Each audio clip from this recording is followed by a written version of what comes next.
Hello and welcome. This course will help you master the math skills needed for the selection instrument for flight training SIFT exam techniques. At SIFT Tutoring, we are here to guide you and make sure you're ready to succeed. Let's get started. To continue learning, make sure you download the SIFT Tutoring app from App Store or Google Play. You'll get access to prediction tests, more practice problems, and even the option to connect with a one-on-one tutor. See you soon. The question asks here, the distance from point X to Y is 10 kilometers and from Y to Z is 4 kilometers. What is the distance from X to Z? So now if the points are in a straight line in the same direction, you just need to add. So that's 10 plus 4 equals 14. But if the point Z is in the opposite direction from Y, you need to subtract. So that's 10 minus 4 equals 6. So depending on the layout, both 6 kilometers and 14 kilometers are possible. And with that, the correct answer is option D. This is one of the easiest questions you might see on your Army pilot exam called SIFT exam. The question asks here, which of these angle measure set would fit a right angle? So we know that a right angle equals to 90 degrees. And for a triangle to be a right angled triangle, at least one of the angles need to be 90 degrees. And in all the options given here, only option A contains 90 degrees. So, it is very clear that the correct answer is option A.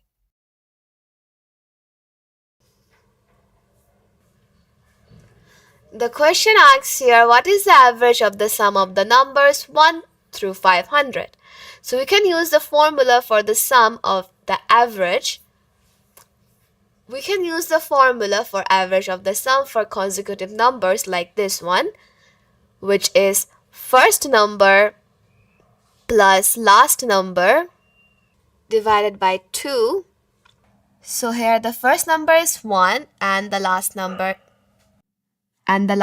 is 500 divided by 2. So that's 501 divided by 2. Now if we divide 501 by 2, we get 2 2s are 4. 5 minus 4 gives us 1. We bring the 0 down here. 2 5s are 10. So 10 minus 10 gives us a remainder of 0. We bring the 1 down here, but 2 does not go into 1. But 2 does not go into 1, so we have to put a 0 here. So there is 0. And 0 and 1 minus 0 gives us 1. Now we can put a decimal point here and bring a 0 here. So this time 2 times 5 gives us 10. So the correct answer is option C. What is the product of parenthesis 2x plus 5 parenthesis and parenthesis x minus 4 parenthesis? So let us write that down. 2x plus 5 times x minus 4. So first let us multiply x minus 4 by 2x. So 2x times x gives us 2x squared, and 2x times negative 4 gives us negative 8x. Now let us multiply this by 5. So 5 times x gives us positive 5x, and 5 times negative 4 gives us negative 20. So if we combine the terms, that gives us 2x squared, and negative 8 plus 5 gives us negative 3. So that's negative 3x, and that's negative 20. So the correct answer is option A. Most students get confused when they see negative exponents, but there is a simple rule that makes this easy. The question asks here, simplify a to the sixth power, b to the negative 2 power, c to the third power divided by a squared, b to the fourth power, c to the negative 1 power. So when dividing powers with the same base, we subtract the exponents. So first, a to the sixth divided by a squared means a to the sixth minus 2. That gives us a to the fourth. Now for b to the negative 2 divided by b to the fourth means b to the negative 2 minus 4. So negative 2 minus 4 is negative 6. So that gives us b to the negative 6. Now for c to the third divided by c to the negative 1 means c to the third minus negative 1. So minus and minus becomes plus. So that is 3 plus 1. So that gives us c to the fourth. So if we write them together, we get a to the fourth, b to the negative 6, and c to the fourth. With that, the correct answer is option A. The question asks here, if y minus 7 equals 12, then y equals. So we need to find the value of y.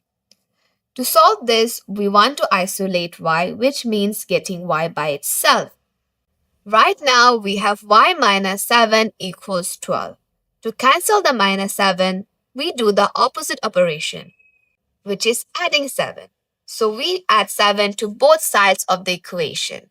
So that's y minus 7 plus 7 equals 12 plus 7. Now the negative 7 and positive 7 cancel each other out. So we are left with y equals 12 plus 7. So that's 19.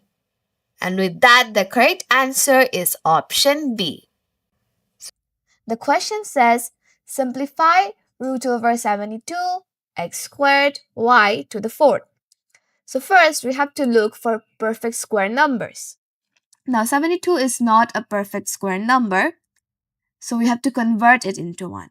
So 72 divided by 2 gives us 2 times 3 is 6. We have 1 left. We bring 2 here.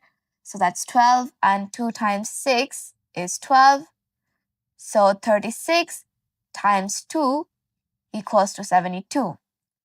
So here root over 36 gives us 6 and root over 2 gives us root over 2. And root over x squared gives us x, and root over y to the fourth gives us y squared. So the correct answer is option A. The question asked here, what is the midpoint of the line segment joining the points 8, negative 4 and negative 2, 6? So in order to find the coordinate of the midpoint of the line segment joining the points 8, negative 4 and negative 2, 6, we use this formula where for the abscissa, we write x1 plus x2 divided by 2. So here x1 is 8 plus x2, which is negative 2, divided by 2. So if we get rid of the parentheses, we get x minus 2 divided by 2, which equals to 6 divided by 2, which equals to 3. And for the ordinate, we write y1 plus y2 divided by 2, which gives us negative 4 plus 6 divided by 2.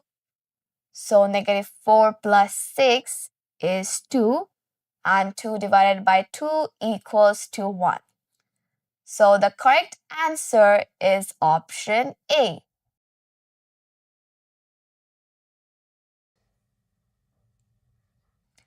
This is one of the confusing and tricky questions you might find on your actual test. So let's solve the problem. The question asks here the distance from point X to Y is 10 kilometers and from Y to Z is 4 kilometers. What is the distance from X to Z? So this question tests whether you understand how distances combine depending on direction. So we are given two distances, 10 kilometers and 4 kilometers. So if the points are in the same direction, which is point X, point Y, and point Z, then you should add the distances. So that's 10 plus 4 equals 14. And if the points are in opposite direction, you subtract the distances. So that's 10 minus 4, which equals to 6. So depending on the direction, the answer changes. So the distance from X to Z could either be 6 kilometers or 14 kilometers. So the correct answer is not A or B only. The correct answer is option D, which is choice A or choice B. So the question asks here, which of the following is the equivalent to x squared parenthesis x plus 3 parenthesis whole squared minus 9x squared? So most students often get this wrong because they rush through the algebra without simplifying step by step. So first, we have to expand x plus 3 whole squared.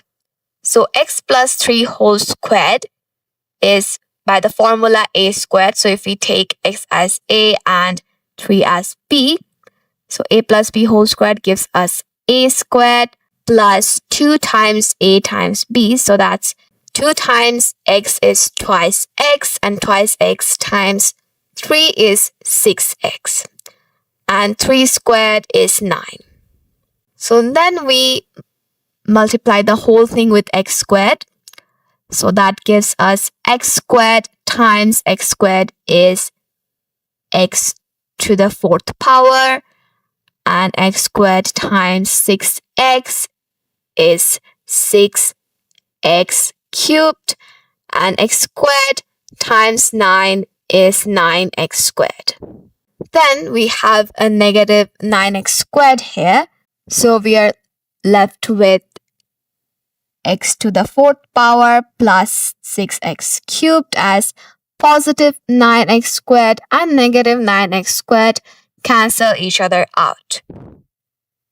So with that, the correct answer is option B.